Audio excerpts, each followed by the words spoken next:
Well, good evening everyone, and I'll get proceedings underway. We've reached the appointed time.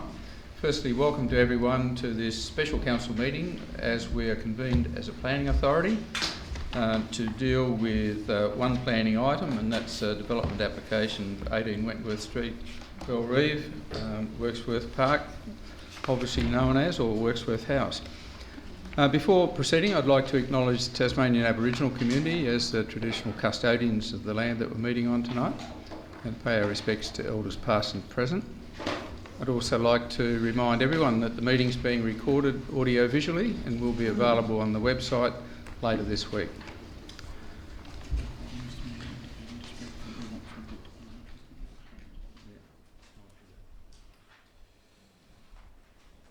So I note that we have no apologies tonight. Item 2 is declarations of interest or alderman or close associate. Are there any declarations of interest?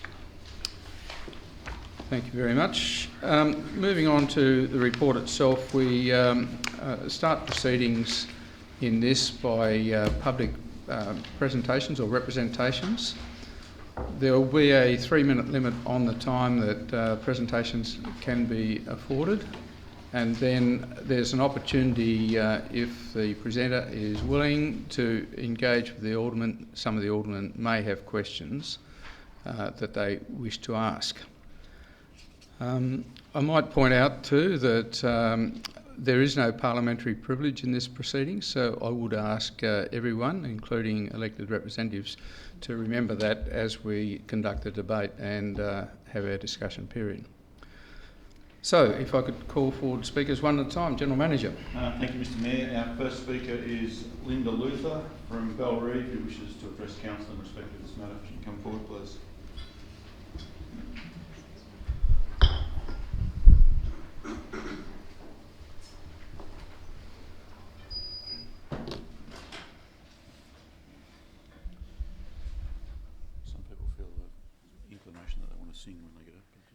No, I won't be singing this evening. Thank you.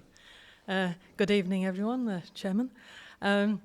There's been a number of reports in the Mercury recently about homelessness and how we need to provide more affordable accommodation for people.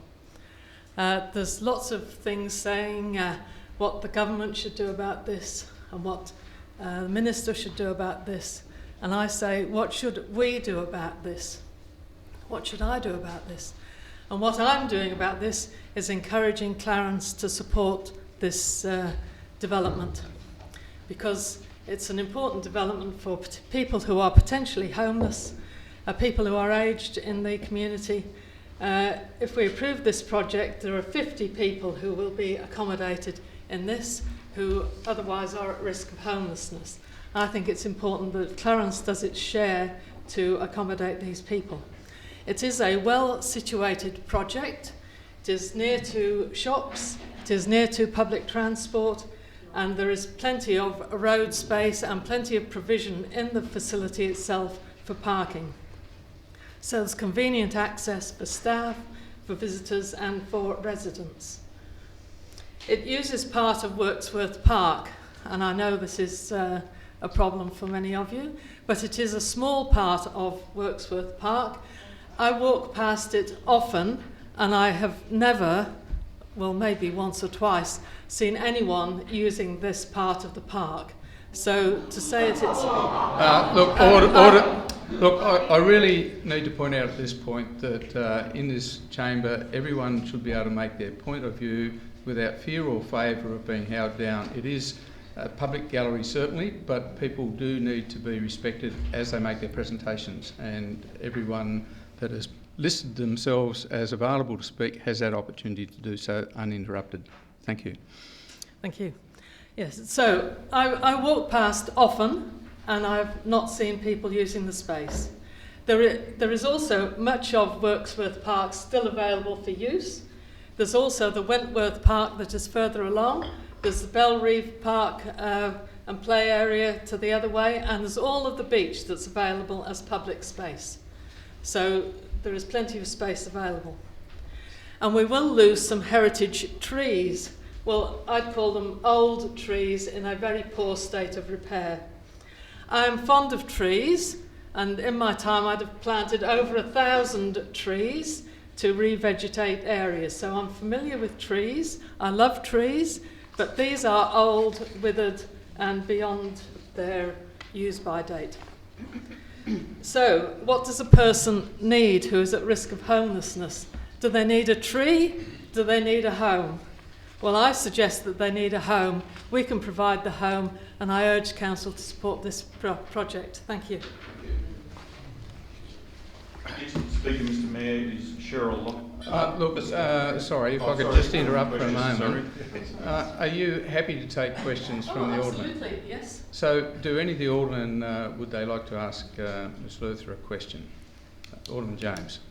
Thank you, Mr Mayor. Are you aware that state government purchased all of the property for community use purposes back in 1939? And since then, that has been primarily used for school camps and other activities enjoyed by the community at large. Are you aware that the proposal is that going to be? Look, Alderman James. You must ask a question. No, look, you're not running the show. Order, please. Alderman James, I think it's quite reasonable that one question at a time. Yes. So perhaps my first part of the question is, do you believe that this will no longer be available for community purposes, and therefore that all of the area will be under the control of the aged care provider, and therefore limit the use to the public at large? My understanding from the project is that it is the area that is being developed for the 50 aged care units that would be not available to the public, and then the Worksworth House would be available for community use. That's what I was understanding, that it would be available for community purposes, and that the other area will be open space. That was my understanding of the situation. Just a second question. Yes, look, second question. Second question is in relation to Worksworth House. Are you aware that's going to be an outreach centre which will be primarily under the control of the aged care provider and not for community use generally? I'm not aware of that, and my discussion was not in relation to Worksworth House itself. My concern is providing homes for the homeless and providing and continuing to have the open space available. Worksworth House is not part of my concern. Okay. Are there any other questions?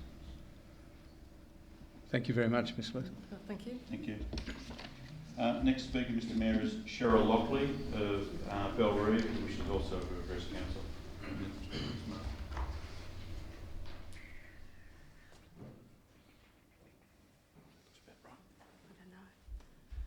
Thank you, Mr Chairman. The trees and grounds of Worksworth provide habitat for over 20 bird species, including the masked owl and occasionally the swift parrot and eagles. These threatened species have been observed by local residents and recorded on the government's Natural Values Atlas.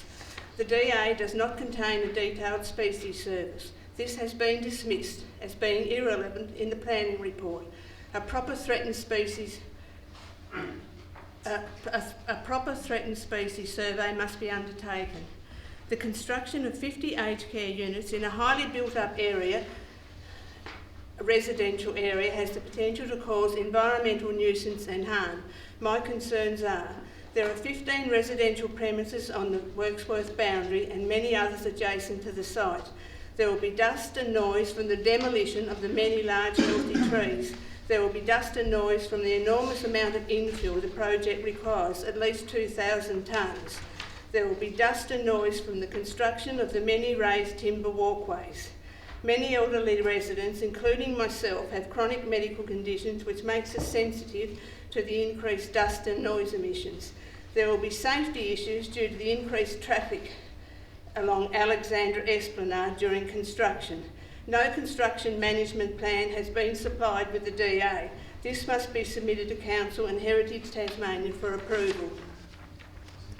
In the 1990s, I watched hundreds of tonnes of rubbish material being paddock dumped on the oval over several years. This dumping was finally levelled and then covered with cut and fill material. The oval and the development area behind the caretaker's cottage were commercial orchards, and the mixing and spraying of pesticides and herbicides would have occurred. The NEPM identifies these activities as being potentially contaminating activities. No environmental site assessment of the grounds and groundwater have been undertaken in accordance with the NEPM, which overrides any difference with the planning scheme. No permit should be issued, as this does not comply with the planning scheme. I have grave safety concerns from the increased traffic risk during the construction of the 50 units and associated buildings, as there is only one entry to the site. This area attracts many walkers, joggers, bike riders, beachgoers, school children, athletes, baby strollers, disabled persons and many recreational users. Safety must be a priority. Also of particular concern to me is the safety of the school children's triathlon. This yearly event brings thousands of children to Alexandra Esplanade for the Bike Riding League. This community event is in keeping with the objective of the Wirksworth Community Purpose Zone and the Council's Foreshore and Fitness Trails initiatives. The children's safety must be ensured by Council. After reading the planning report, it is very clear to me that the Council planners have dismissed the 81 opposing representations as being not applicable or irrelevant. I can assure you these concerns are very important to the local community. I have lived in Alexandra Esplanade for over 44 years and have a fair idea of the values of Wirksworth and its expansive grounds and trees. I am asking our elected aldermen to hear our concerns and vote to protect Wirksworth in its entirety. Once this iconic heritage estate is degraded, its values will be gone forever. Thank you.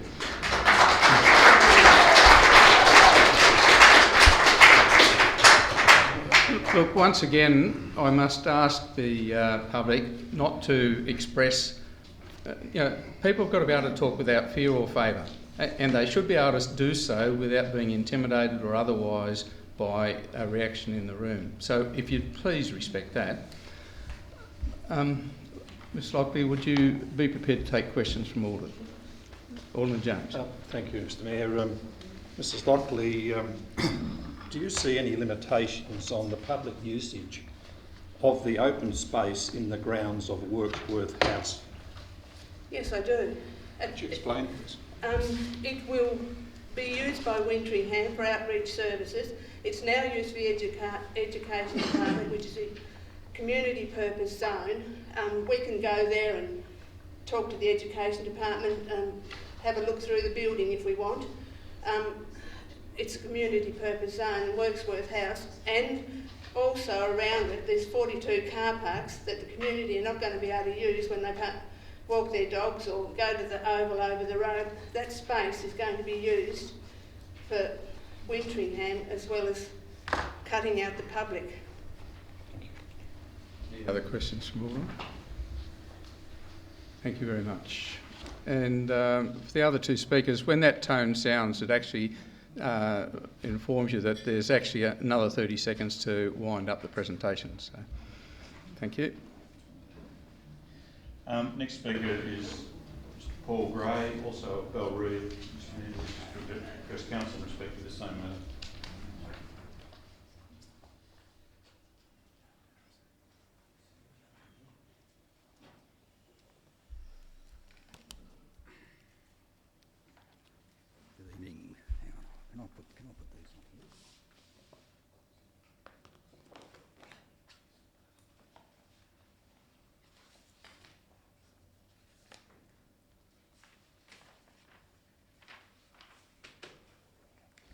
Thank you.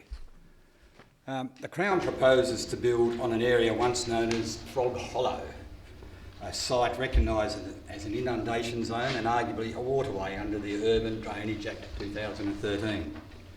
To overcome the flooding of the proposed buildings, the Crown intends to truck in several thousand tonnes of rock fill to create a dike or levee to a depth of about 1.5 metres. This huge amount of fuel requires extensive channelization of the topography of the site. This is a drawing from the site report, and it shows there, you can see a levee, and these are the drains required to drain the water of the site. The water will flow around the back of this levee and into adjoining properties in Alexandra Esplanade, currently 56, but potentially more.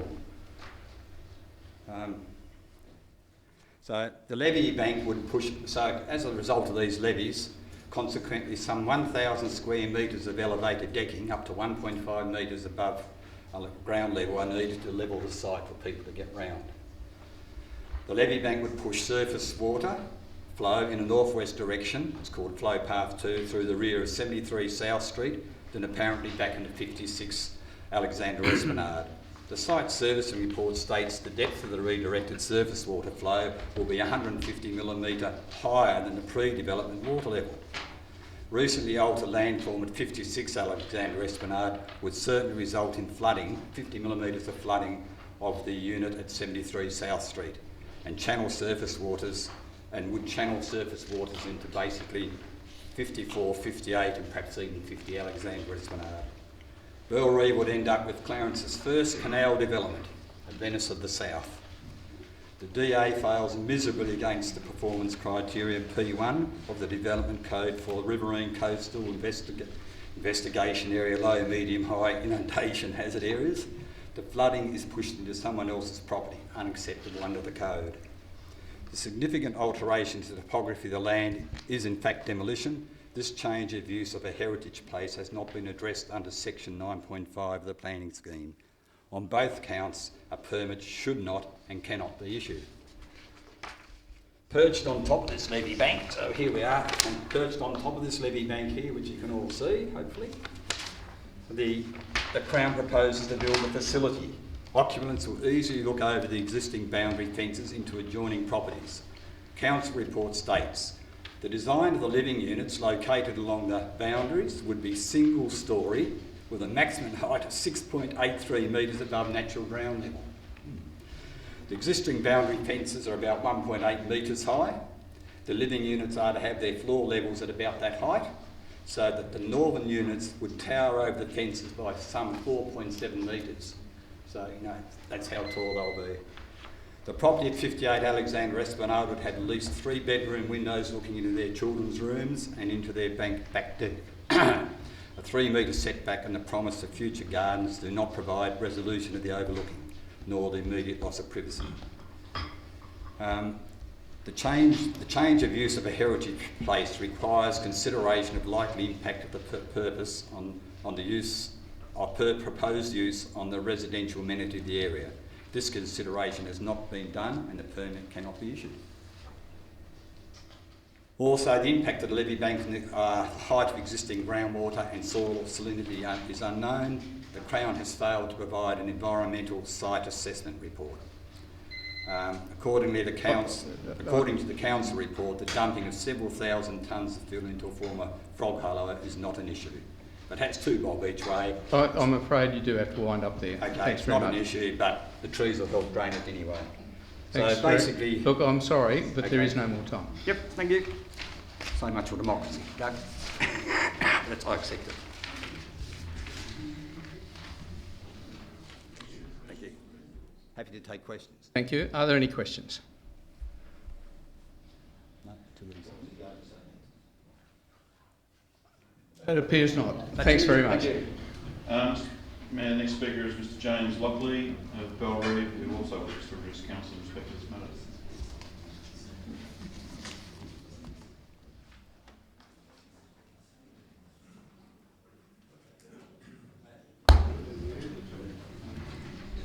Thank you, Mr Chairman. What is the historic cultural heritage significance of Wirksworth? What is it? Very important question. It is defined by its listing on the Register of the National Estate and on the Tasmanian Heritage Register. The listing states that Wirksworth is a rare and imposing complex with mature trees and an otherwise nondescript suburban environment. Its setting is spacious with mature trees and its quality contrasts with its surroundings. It has townscape and landscape values, and its townscape is regarded as important to the community's sense of place. This development will impact on its trees, setting, townscape and landscape, and therefore will impact on its heritage significance. This is prohibited throughout the planning scheme. The application makes no mention of section 9.5, the change of use of a heritage place.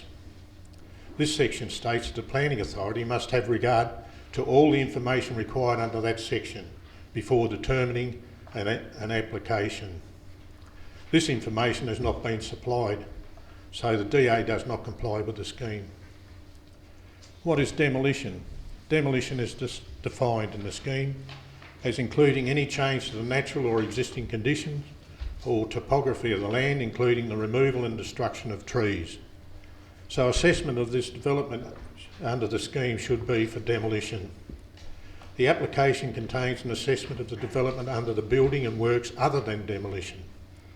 The application should have used demolition standards because the demolition is the removal of trees and the change to the topography. The application therefore does not comply with the scheme. The Council's planning report contains comments that the trees are low heritage values, that the trees are approaching the end of their life, that the caretaker's cottage is not part of the heritage listing, and the western side of Wirksworth has a lesser heritage value than the house. The facts are that these trees are included in the heritage listing through the landscape. The arborist report attached to the DA states that the trees on the development site are safe, healthy, with a life expectancy of another 25 to 50 years plus. The western side of Wirksworth was an integral part of the heritage listing because the grounds were used for education, physical education and school camps, and should not be treated as being lesser heritage value than the rest of the site. The application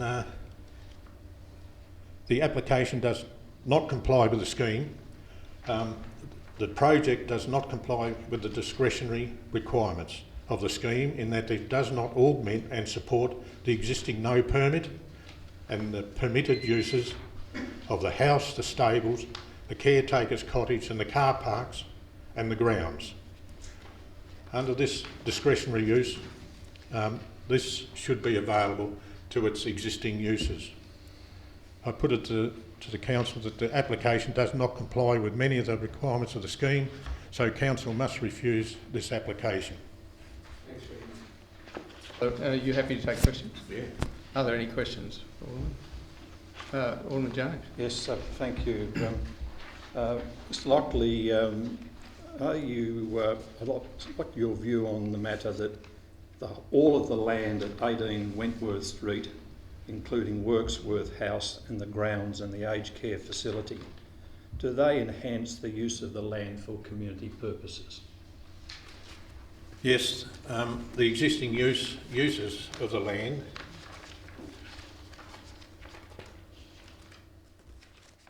excuse me for a second. Those uses are pre-existing and a lot of, approximately 50% of the site will be lost. And at the moment there's the dog walking, I prefer to call it humans walking with dogs. There's been bird watching and picnics, kite flying, orienteering, golf practice, drone practice now, jogging and walking, metal detection, pine and needle. Some of this might be legal, but that's what we see. Pine needle collection, BMX bike riding, frisbee. School children get dropped off and picked up and go over into the grounds. The children's waiting and exploring area. We've seen meditation, photography, wildlife and weddings. The footy gets kicked around now and then, cricket gets played, and of course we've mentioned the car parking. So basically there are existing uses. We was expecting if there was any development on the site that it would augment and support the uses that the community uses on the site. Instead, we're seeing exclusion from that area of the development and also we're seeing Mosaic Support Services who are in the cottage at the moment. They look like going, and the press people, can't think of their name now. What is it? Hunter Island Press, and the Education Department, of course, which are brilliant. They all share the property with us. This development doesn't look like it's going to share too much at all. As a matter of fact, it removes a lot of the existing uses. Thank you.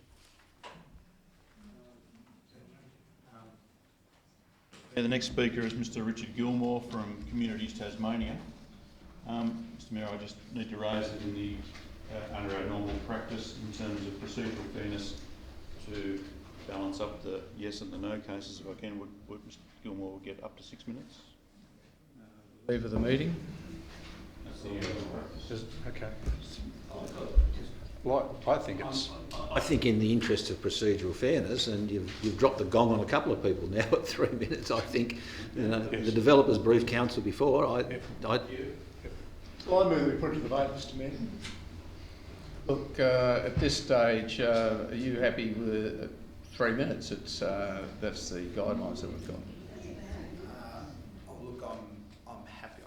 The council Well, obviously you need to understand so that you can tailor your presentation. There have been obviously some issues raised here tonight, which I think, to do fairness to the project on behalf of the Crown and Communities Tas, it would be good to be able to go over those matters.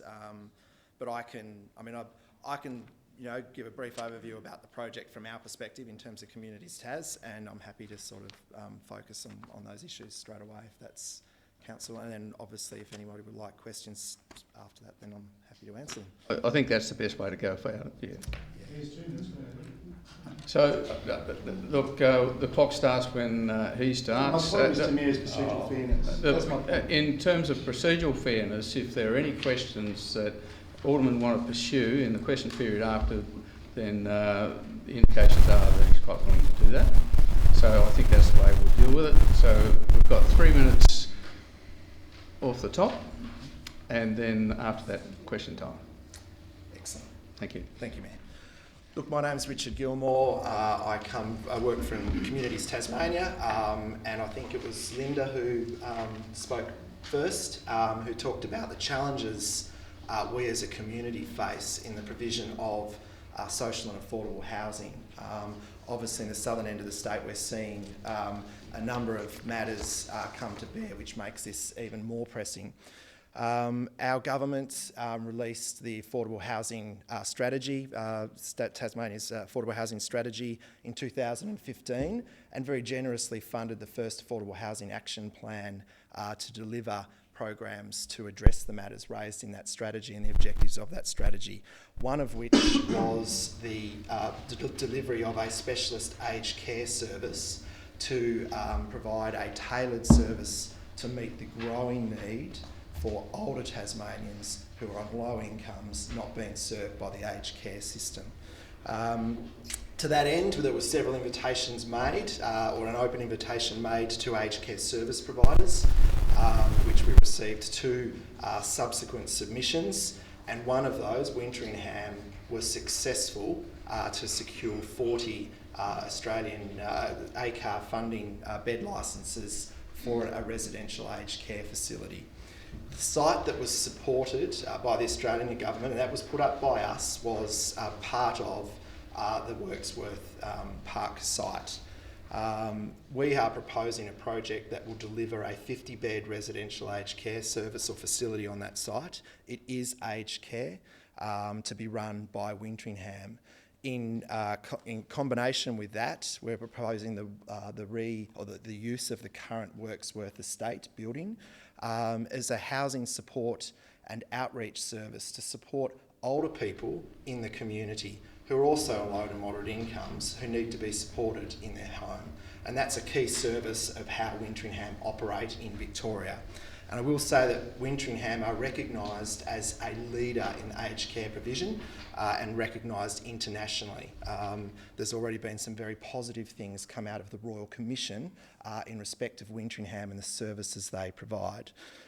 We see the proposal as we have proposed as supporting the community purpose zone that applies to the development area.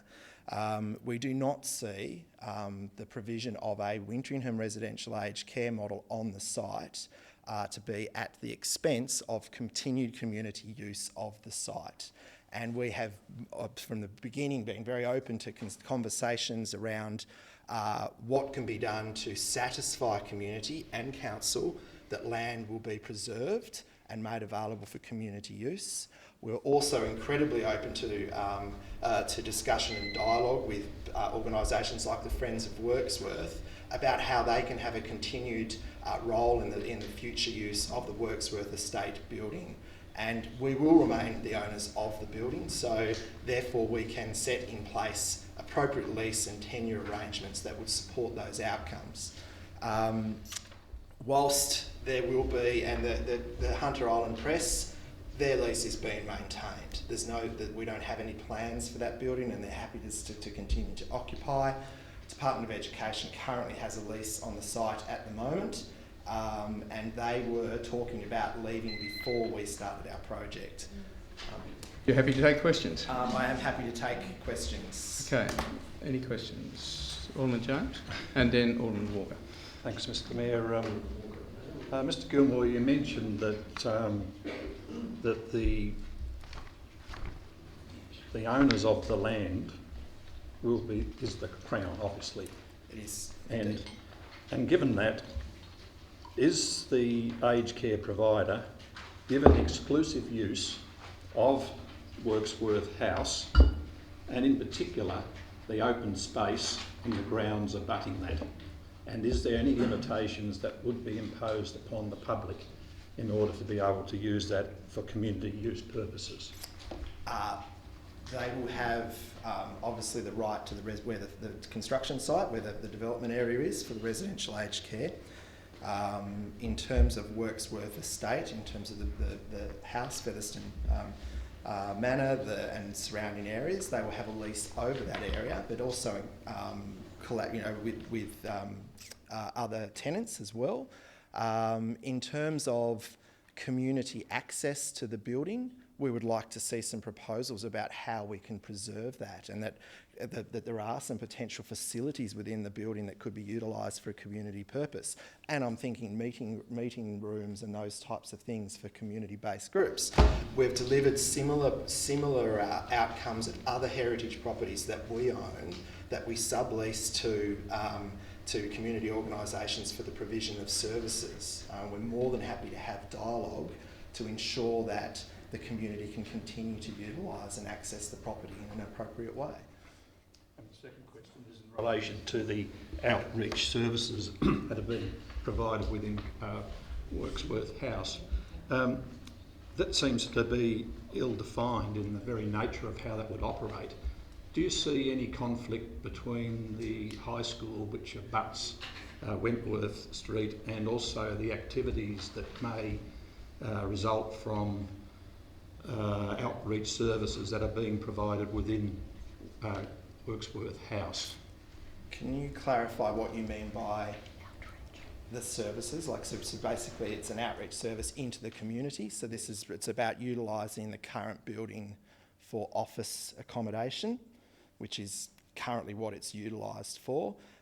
There would be obviously meeting rooms for team meetings, for the staff who would provide that service.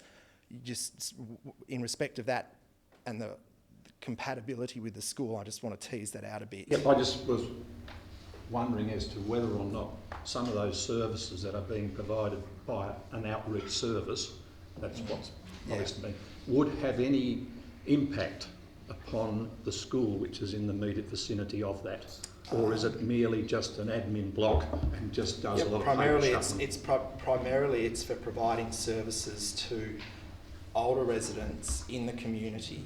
So they could be in public housing, they could be in private rental, they could be in a supported accommodation, whatever it might be. It's about utilising things like home care packages to provide services out, external, off-site. Thank you. Alderman Walker.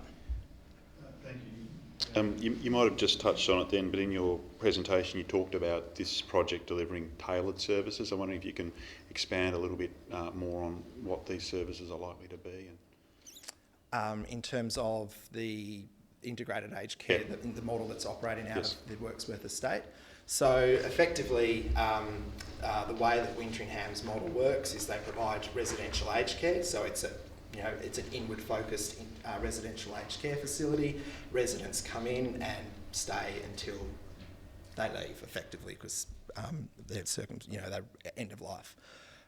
They also provide, in collaboration with all sorts of service providers, including the health system, acute and allied health, as well as housing and homelessness services, public housing authorities, etc. They provide support of older residents in their existing homes. So the service the way that service would operate, it would be based in the Wirksworth estate or the manor, and they would provide services external to that. The manor is effectively office accommodation. It's for team meetings. It's for planning, logistics management, all of those types of things associated with that service provision into the community.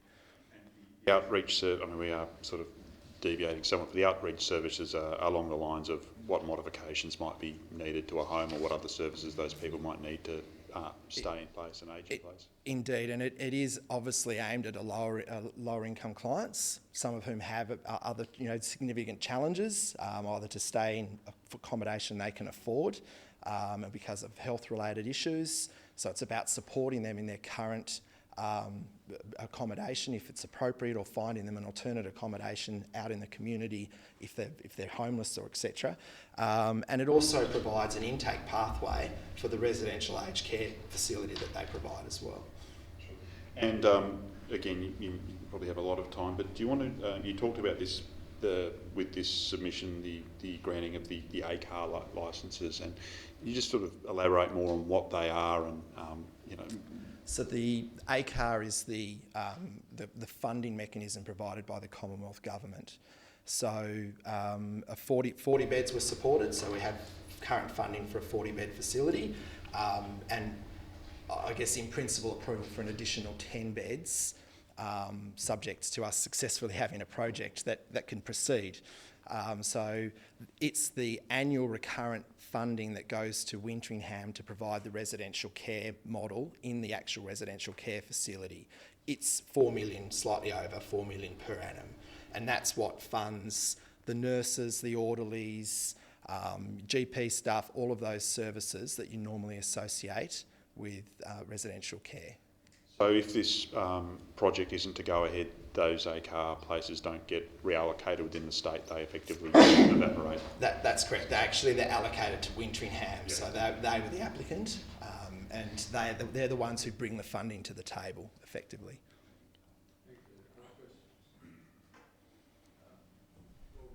Yeah, I was interested about the plans for the rest of the space. I mean, you said you want to talk to community groups and that sort of stuff. Is there any funding from state government or anyone else to go into actually doing anything in that space? Or is it just like, well, we're not going to use it all, but we don't really know what we're going to use it for? Look, there may be funding. There were obviously, when the government made the announcement in respect to this project, they did put on the table that they wanted to have meaningful conversation about the potential future use of the site, of the balanced land, for a community-based purpose. Is there a budget that I can say that's the budget for that? Then not that I'm aware of. It would sit probably in Sport and Rec, because that's probably more the part of the government that would look at that within my agency. In saying that, we obviously have a project budget that's related to our project. One of the very first conversations that we had and open dialogue with council was, is there a recreation community use for the balance where we could look at investing in some infrastructure that would satisfy council that it was an appropriate parcel of land and services and infrastructure to take over, and it could be effectively provided to council for that for ongoing perpetuity, effectively, for a open rec or whatever it might be. That's still on the table, and we've certainly said that from the beginning. We obviously recognise that council don't want to take on anything that might become a future liability, so we weren't saying that's the way we want to go. It's really about working out what's best, and we certainly have no preconceived idea what that is, and are open to dialogue with the community about that.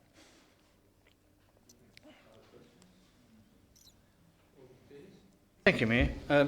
This is not actually a planning issue, but Witheringham taking this on, have they got people to go into this when it's built? And I'm quite happy to tell you why I asked that question, but can you just throw some light on it? I think we do need to confine ourselves to planning issues. I know, so if you could put it in that context, please. Yes, but I'm asking this question purely because you're telling me this group are very good at doing their work, and all I ask a simple question is, have they got people to go into this now, or are they still going through a list, or have they got a list, or what happens? We certainly do have agencies right across the state, starting at places like our primary hospital systems, who have people who would be referred pretty much immediately.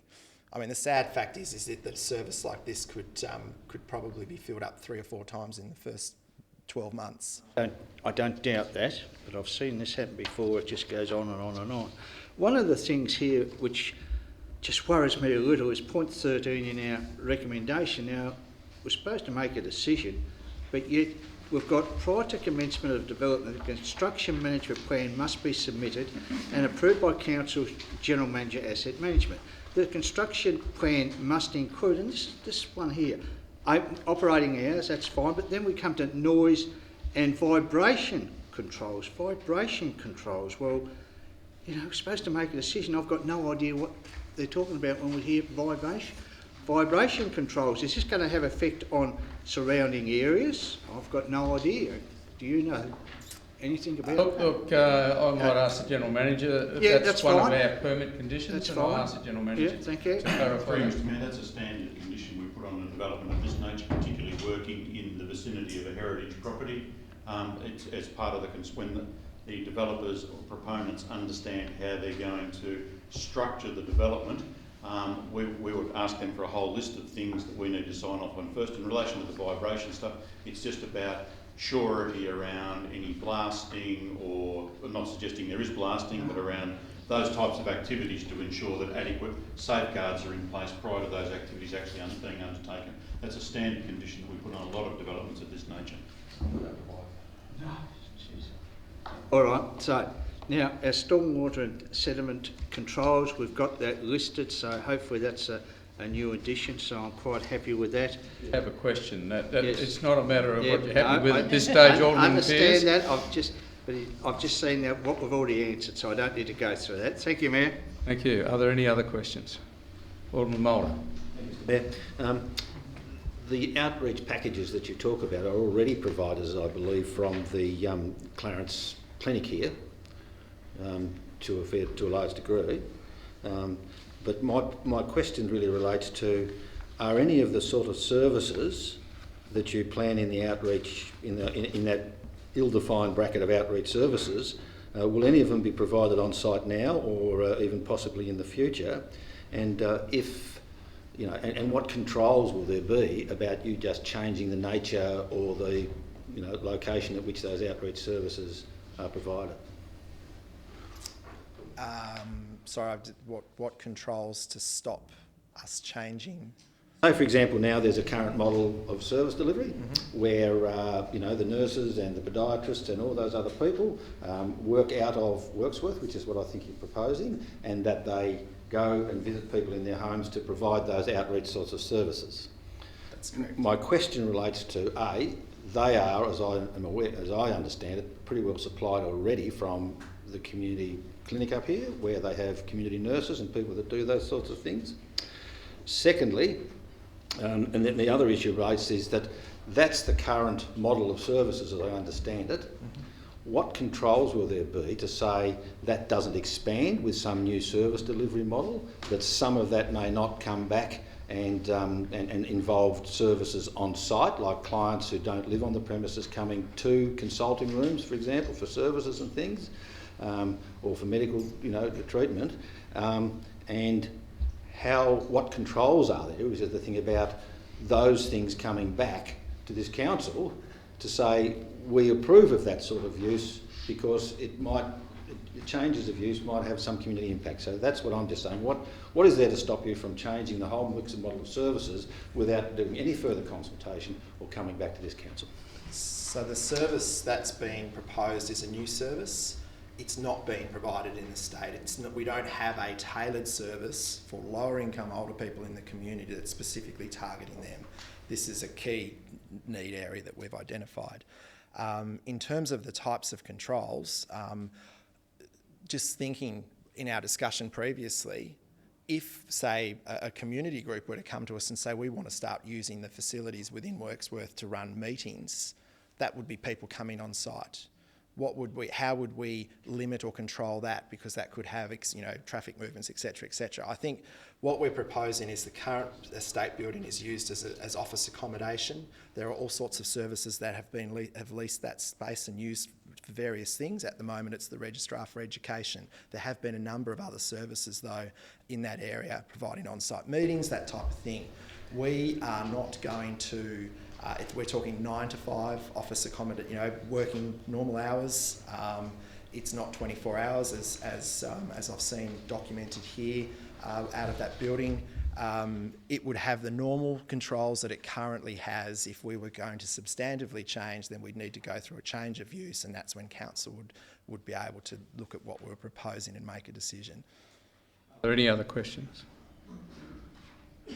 Look, I'm sorry, there's not an availability or an opportunity for members of the public to ask questions in this session. It's a matter of the presenter being able to be asked questions by the Alderman. So it looks as though there are no other questions from the Alderman, so thank you very much.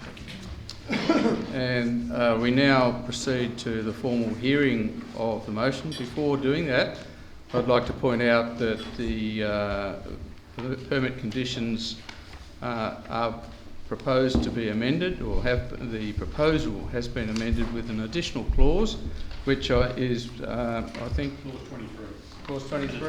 As circulated to the ordinance, an additional condition that was omitted in the original... I don't think the members of the public have it, so if we could have it on the board there, please, Mr Nelson.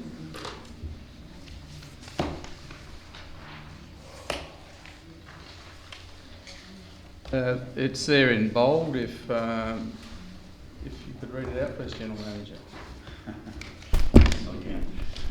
Mr Mayor, the additional condition that wasn't included in the original agenda due to an oversight is now called Condition 23, Condition 23.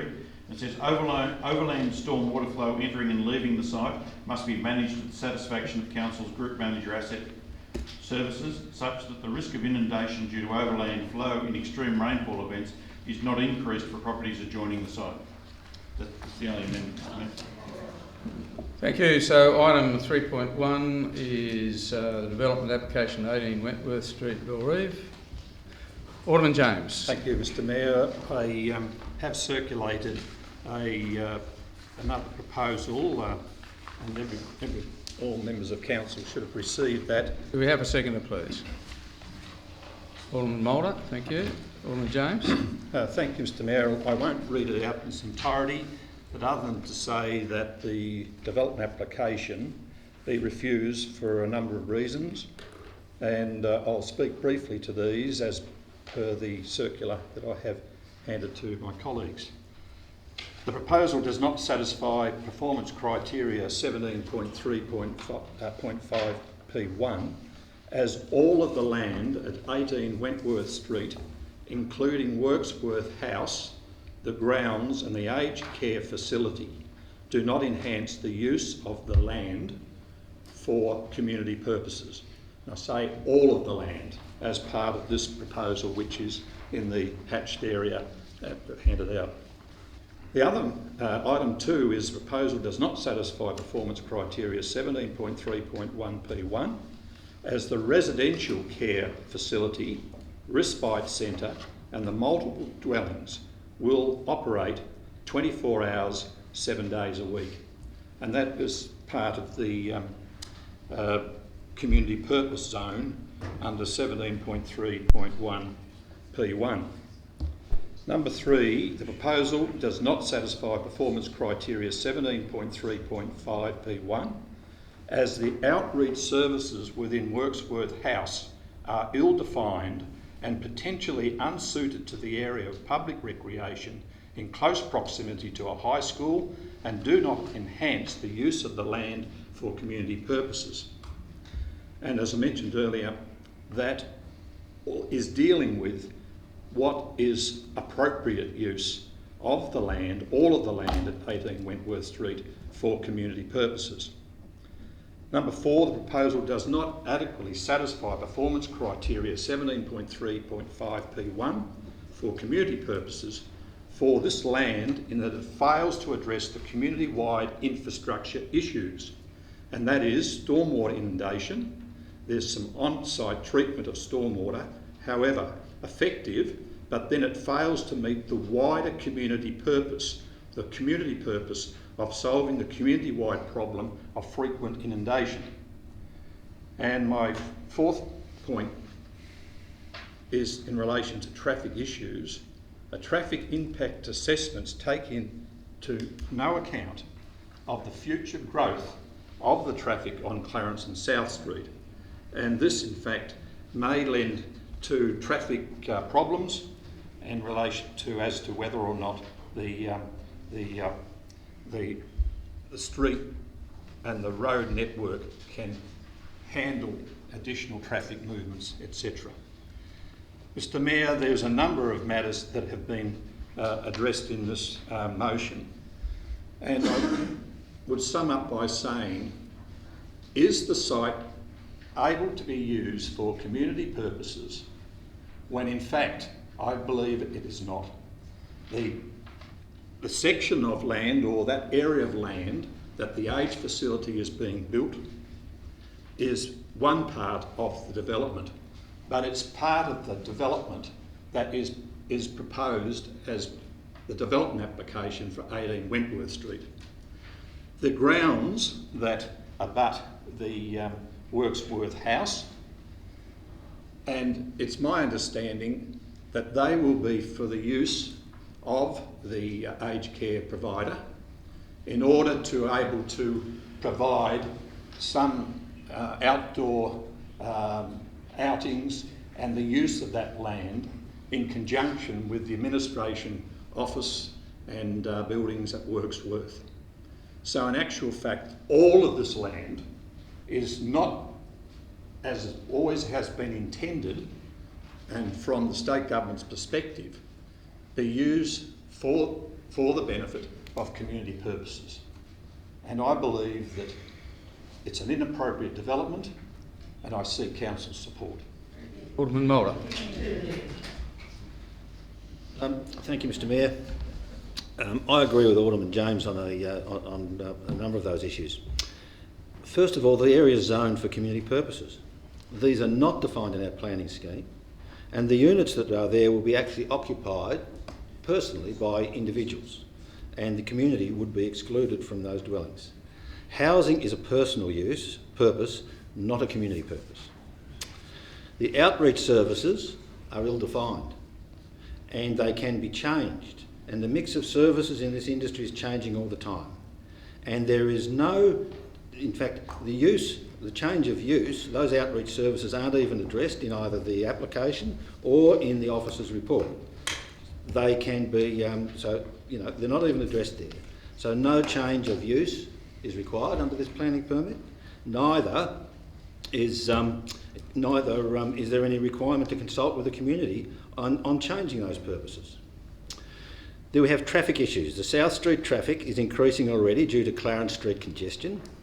We have the prospect of a ferry terminal and parking going on in Kangaroo Bay, which will increase South Street traffic. And Clarence lacks an overreaching traffic strategy to deal with the current problems, let alone the future, the ones in prospect. The stormwater issue. Clarence, for this council on this site, had previously proposed a community-wide solution to the ever-increasing frequency of stormwater inundation in that area. It's an old swamp. The government should be a model developer. the site should be used for the community purpose of solving the community stormwater problem, as council intended to do. And then to top it all off, we, about 10 years ago, as I recall, the Olive Grove Gardens at Risdon Vale provided an excellent alternative site. Planning approval for more accommodation than this development requires, and intensive care and all the requirements that it in.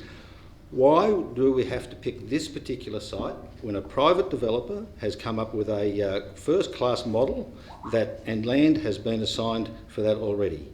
So on all those bases, and the last one is outside the scope, I agree with Mr Mayor, but here we have a government that owns the land, that controls our planning scheme, and that is capable of coming in here and changing the definition of what community purposes are, and then proceeding to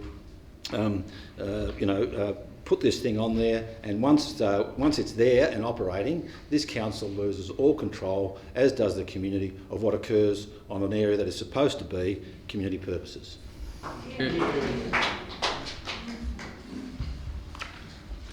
Any other speakers? Over here. Alderman Warren, thank you. Through you, Mr Mayor, could I ask for Mr Lovell to give us clarification of the zoning definition of community purposes, as I believe was given to us at the briefing on Friday? Lovell? Through you, Mr Mayor, there's no definition in scheme of that term, but it is the name of the zone, and that has a list of purposes which I think are referred to in the report. Yeah. Can you elaborate? I've got to find them.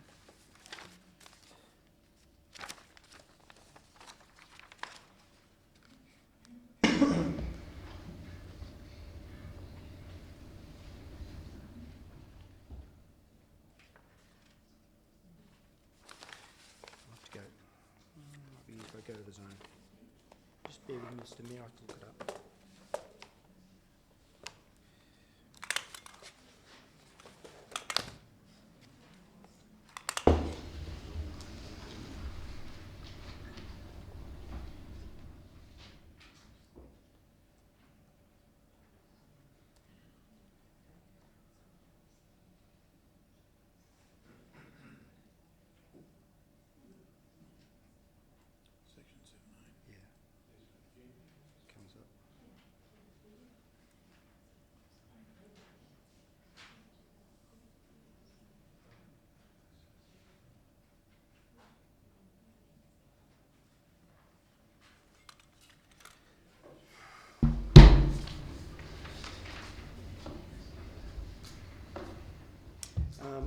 Through you, Mr Mayor. The zone purpose statements are to provide for key community facilities and services where those facilities are not appropriate for inclusion in as an associated activity within another zone, to ensure land required for future public use is protected from inappropriate use or development, and to encourage multi-use, flexible and adaptable social infrastructure to respond to changing and emerging community needs.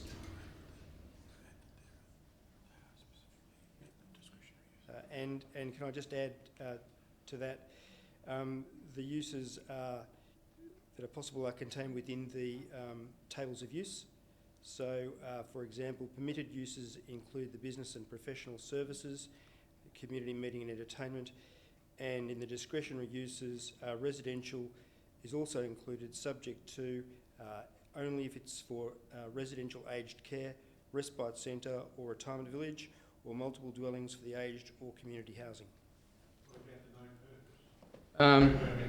Look, can you order, please? Alderman Warren, did you want to take that further? Thank you. Okay.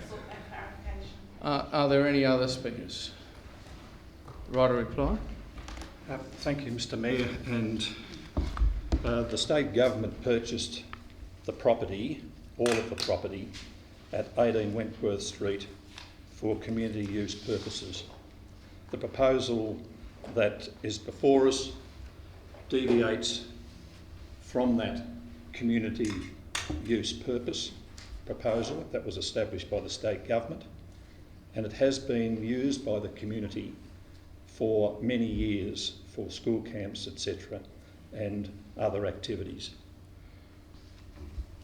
The proposal does not satisfy performance criteria, as I mentioned, 17.3.5 P1, as all of the land at 18 Wentworth Street, including Wirksworth House, the grounds and the aged care facility, do not enhance the use of land for community purposes as established when the state government bought the land in 1939. I seek Council's support. Thank you. So the motion before the chair is the refusal moved by Alderman James. All those in favour? Against? The motion is lost. I'd like to offer the officer's recommendation as amended. Do I have a mover and a seconder, please?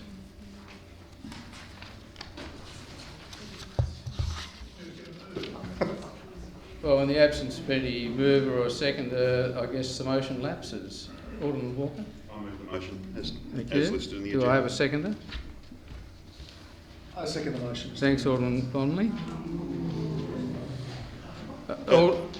Alderman Walker. Yes, we've listened to an alternate motion. We now have before us the motion is listed before us, which is a motion of to move this forward. The community is the community of Clarence, and I understand that for some people, whilst there will be 1.5 hectares of green space, that is less than what sits there at the moment. And I can understand a sense of loss, and I can understand that around some of the tree issues that people will feel the space isn't what it currently is. It is going to change that section. But part of our job with council is to be looking at our wider community, and that includes the most vulnerable members of the community. And I believe that within the aged space, this is going to be an excellent facility. So I move the motion as stands, and I move it on the basis of the officer's recommendation as listed. Mr. Mayor, thank you for this opportunity. What's come through in this whole debate of Wirksworth House is the passion in our community. And I have to thank all 4 representatives today because the passion that Mrs. Luther, Mr. and Mrs. Loxley and Mr. Gray demonstrated in their presentations was quite palpable, and I thank them for that. I've engaged with all 4 of those individuals, as I think we all here have over the last couple of months. In fact, Mr. and Mrs. Loxley took me through Wirksworth House before the election, and as I said to them then, and as I was saying now on the public record, as a city we don't do enough to protect and enhance our rich heritage. We really don't. And Wirksworth House ought to be enhanced in order to be protected for future generations to also enjoy. However, that's not the issue before us tonight. We are sitting tonight as a planning authority, and the rules around the parameters in which we're allowed to decide these issues are quite clear. None of us are comfortable with it. None of us are comfortable with it. And those that come to this place, Mr. Mayor, in a disingenuous approach, seeking to score the cheap political point, while only last meeting... Look, Alderman Bonnelly, I hope that wasn't directed at any particular alderman or member of the public.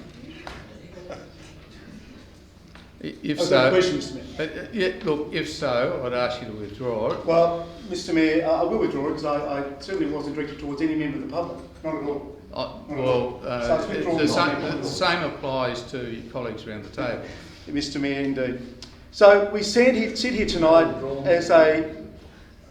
did I understand you to withdraw? Yeah, Mr. Mayor, I have withdrawn it. Thank you very much. Yeah, thank you. And thank I know my time's sort of whittling away, but thank you, Alderman Mulder. Mr. Mayor, we sit here tonight as a planning authority. The wave of community interest in this has been quite extraordinary.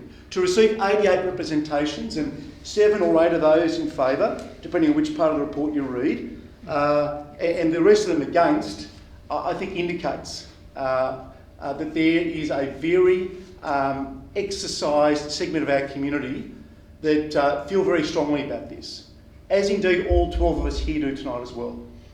But I come back to the fact, Mr Mayor, that we sit as a planning authority. The parameters in which we can make a decision on this type of issue are very tight, and frankly, not even the social or affordable housing component really can come into our deliberations this evening. It really can't. And as uncomfortable as it is, if we were to go for a refusal this evening, I bet my bottom dollar that this would then go to appeal. And you'd then have ratepayers' money being stumped up to present a position that officers didn't originally present. Now, alternatively, if we go with the officer's recommendation tonight, and that's appealed, again, we'll have ratepayers. We won't have ratepayers' funds. We'll have taxpayers' funds, no matter which way we look at it. It's a very costly exercise. We are limited in what we can do. This is not the first time this type of complicated, heart-wrenching decisions come before this place.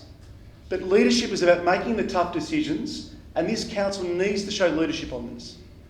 Thank you, Mr Mayor. Thank you. Other speakers? Alderman Warren. Thank you, Mr Mayor. I'd like to thank the many people who took the time to make representations on this proposal. You raised many of the issues that concerned me, in particular protection of heritage values, it not being appropriate for community purpose zoning, loss of trees, stormwater, traffic management, parking, plans for future expansion, loss of habitat and loss of green space. I'd also like to thank the council planning officers for their report and the detail with which they've addressed each area of concern, including those that can't be taken into account under the planning scheme. And I commend this report to all people who made a submission. This is a state development, so I've consulted my state colleague MP Rosalie Woodruff. Ms Woodruff organised a briefing from Communities Tas, the department responsible for the development. I think we can all learn from the failure to consult on this development. I understand that the first that residents heard about the development was in June 2017, when they saw Senator Abetz and Minister Petrusma standing in front of a TV camera on the site announcing the aged care facility. It's regrettable that undertakings made by the department to local residents in October 2017 regarding consultation or further consultation were not met. It's no wonder that community confidence in the consultation process is eroded when we see promises being broken. This then becomes an issue for us all when the council is unfortunately held responsible for the state government's shortcomings. It has been disrespectful of the minister responsible not to acknowledge the hard work of the Friends of Wirksworth over many years to preserve and protect this property. Nevertheless, the department has now made further undertakings to Ms Woodruff, and I'm going to read those out. I understand that she met with Louise and Richard from Community Tas, and they've agreed to initiate a discussion between Friends of Wirksworth, Community Tas, Aboriginal Heritage and Heritage Tasmania, and about how we might maintain access to the property, and negotiation about how the history, both Aboriginal and European, will be recorded and displayed or communicated, and when, how any access to the site by Friends of Wirksworth could occur. So I will be holding the developer to account on these undertakings. We all know that where there's insufficient information, rumours will fill the vacuum, and unfortunately this has been the case with many issues raised in the representations based on hearsay and speculation rather than fact. I'll now refer to the concerns raised by local residents. Protection of heritage values. I believe as long as the stretch of land from Wirksworth House to Alexander Esplanade is preserved, the heritage value of this property remains intact, and I note that the Heritage Report supports this proposal and does not find it to be of concern. I've already addressed the community purpose, which allows for aged care.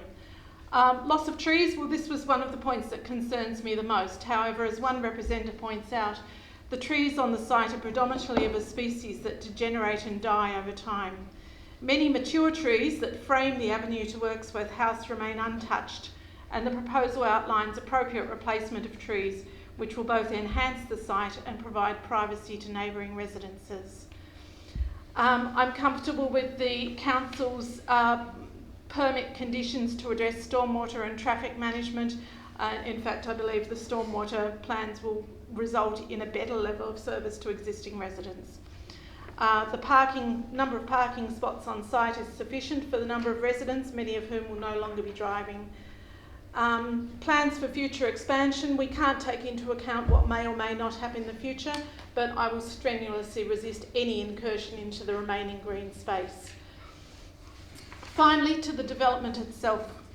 I believe this to be an important development for those who, often through no fault of their own, cannot afford the hundreds of thousands of dollars required to move into private aged care. I'm particularly concerned about the fastest growing sector of our community who are homeless, women in their 50s who may have suffered a marriage breakdown, have no superannuation and find it difficult to find Alderman employment. Warren, we do need to stick to the planning aspects of this. So, in terms of, I believe that the concerns have been adequately addressed by the Planning Officer's report. I will be supporting the motion. Thank you. Other speakers? Berto? Look, I'm sorry. Thank you, Mr. Mayor. Mr. Mayor, I think it's really important to note that this is a community purpose zone that we are considering, as distinct from an open space zone. And I make that distinction because some of the representatives and some of the deputations that we've heard tonight actually refer to uses that relate primarily to an open space zone. The community purpose zone, if you actually look at the types of facilities, organisations, infrastructure in the CBD of Clarence, the types of facilities and infrastructure that come under the community purpose zone are such things as schools, the Clarence Library, the Department of Justice, including WorkSafe Tasmania, the council chambers, the Integrated Care Centre. The types of facilities primarily that are within the community purpose zone are akin to what were in the special use zoning in the 2007 Clarence Planning Scheme.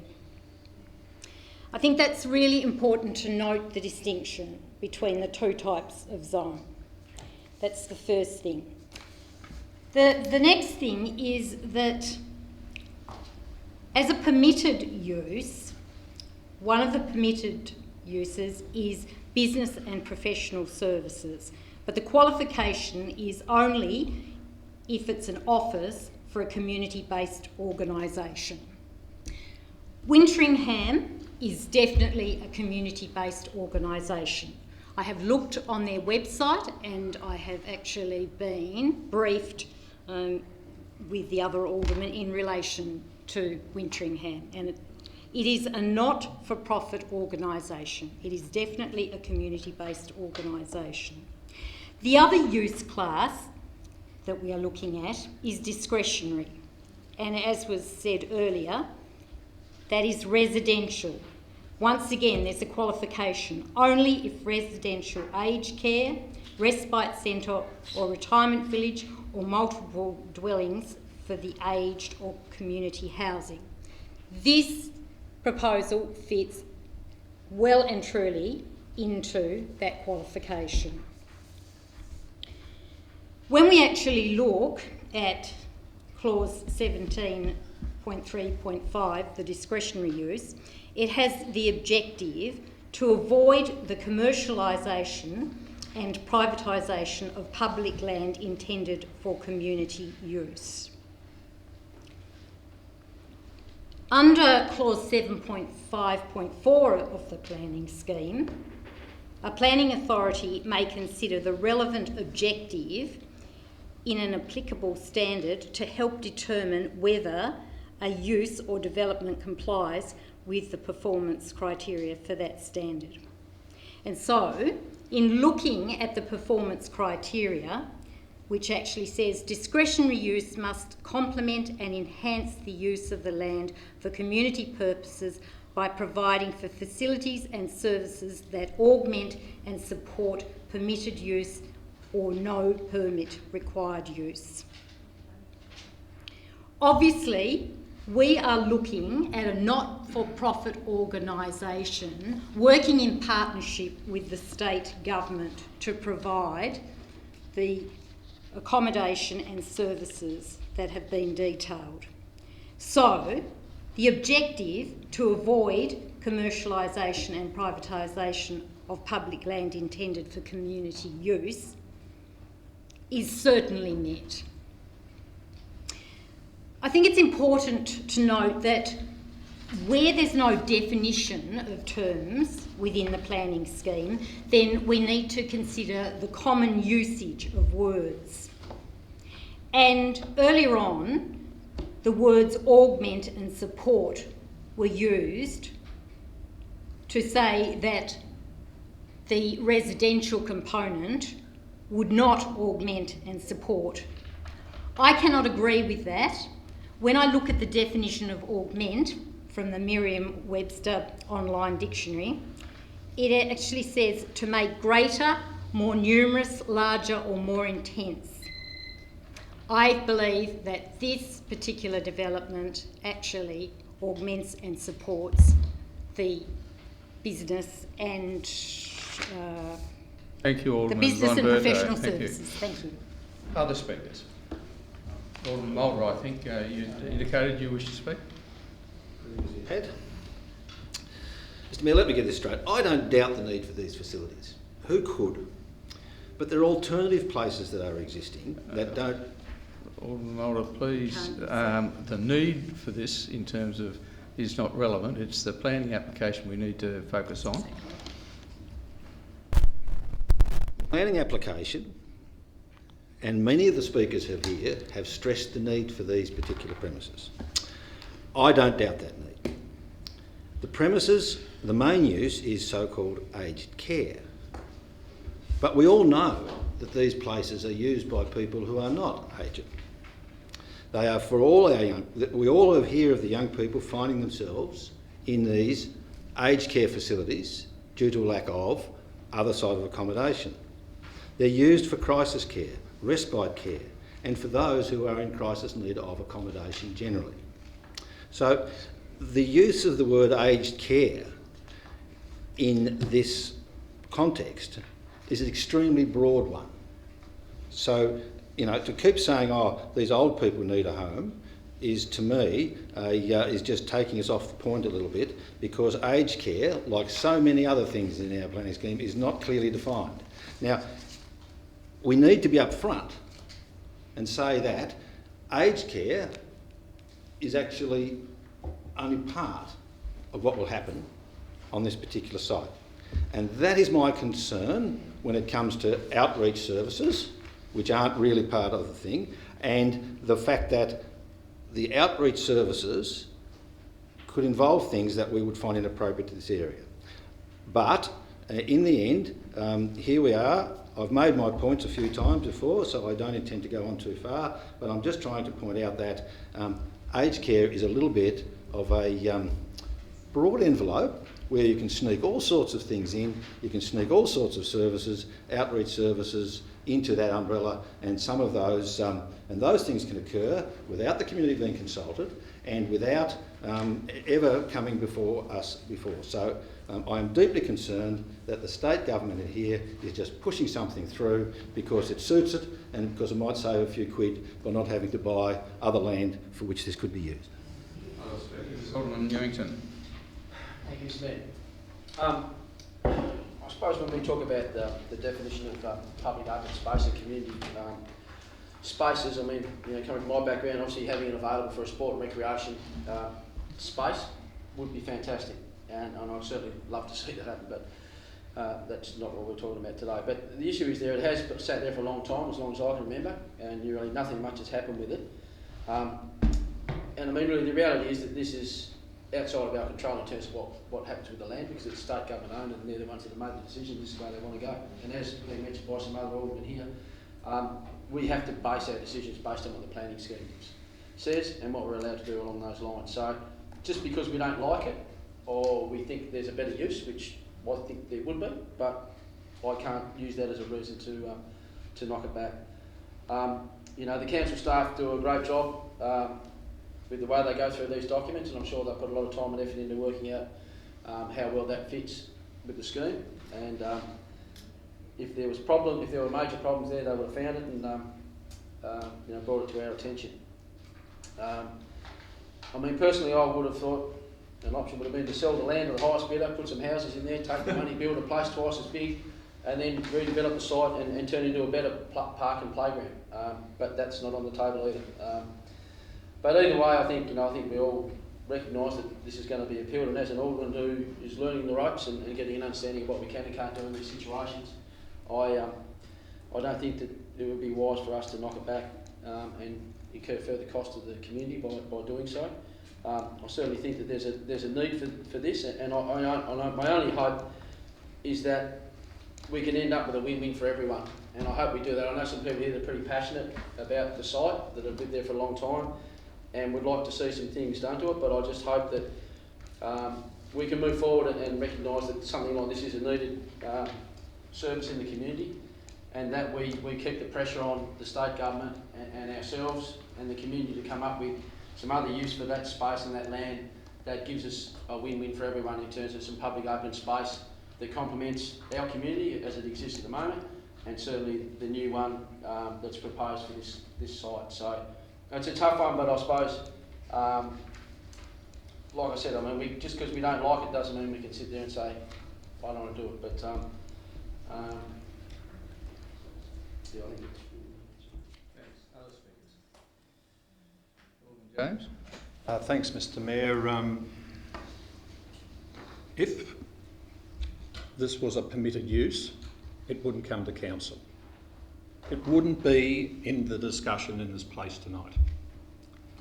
So therefore it's a discretionary use which we can make a decision whether the landowner is the Crown, whether the landowner the land is owned by the private sector.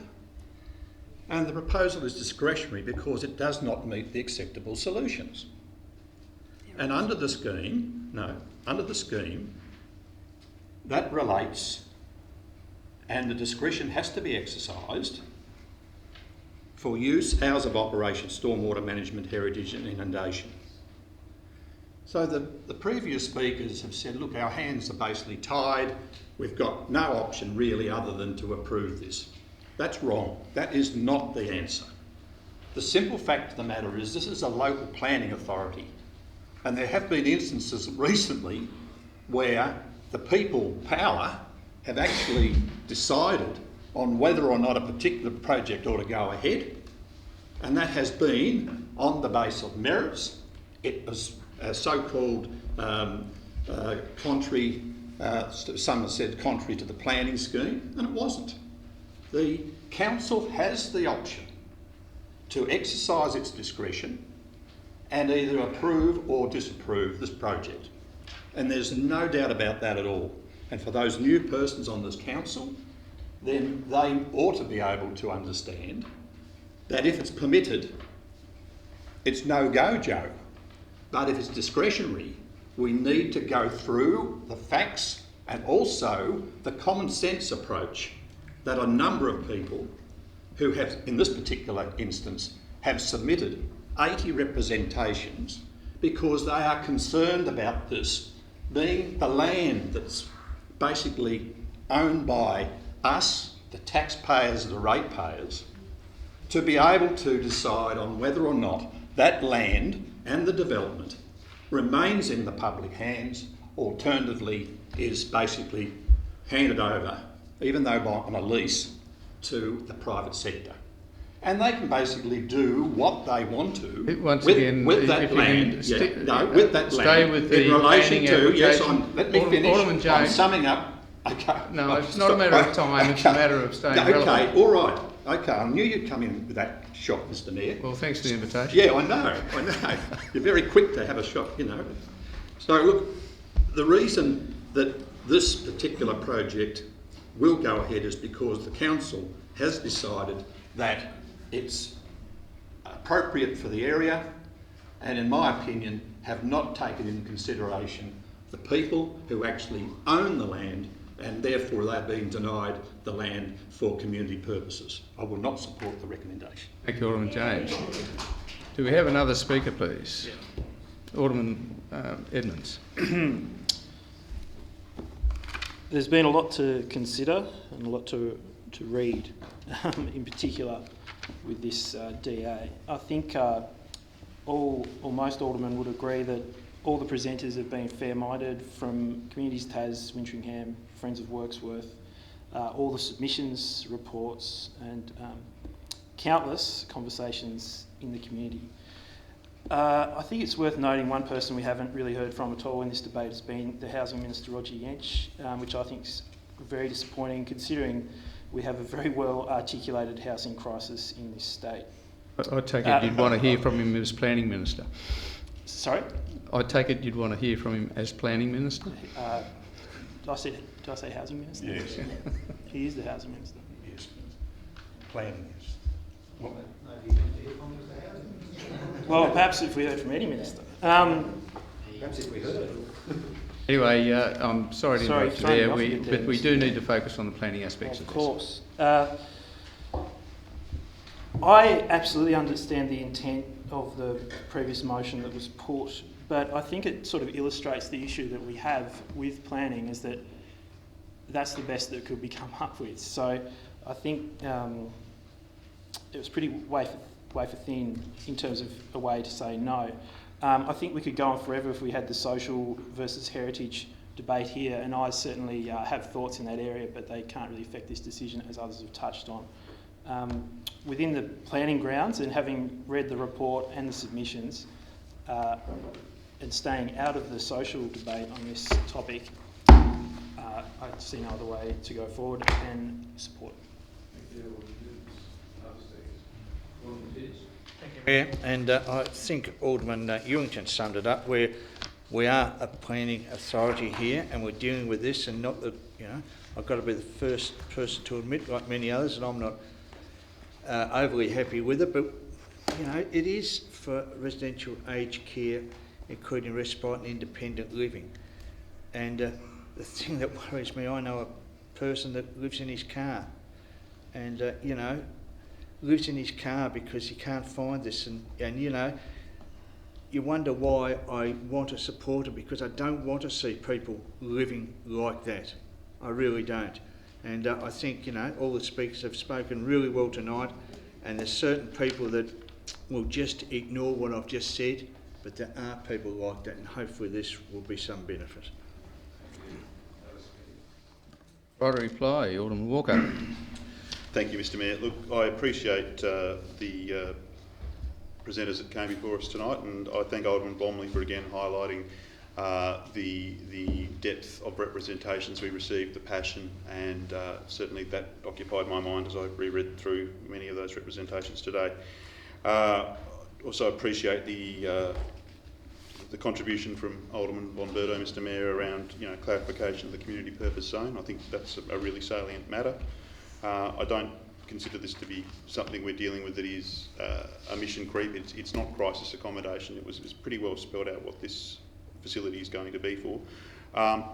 When we come to the topic of discretion, when you're a planning authority, your discretion's fairly well prescribed. It's not unfettered, it's fettered.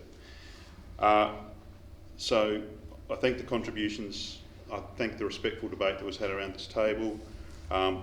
It isn't the specific planning matter, but I think everyone in this room is concerned to ensure that the 1.5 hectares of green space that's now there and will remain there stays there forever. But I seek council support. So the motion before the chair is the amended officer's recommendation for approval, subject to conditions and advice. All those in favour? Against? Motion is carried, and that concludes our meeting as a planning authority tonight. Thank you.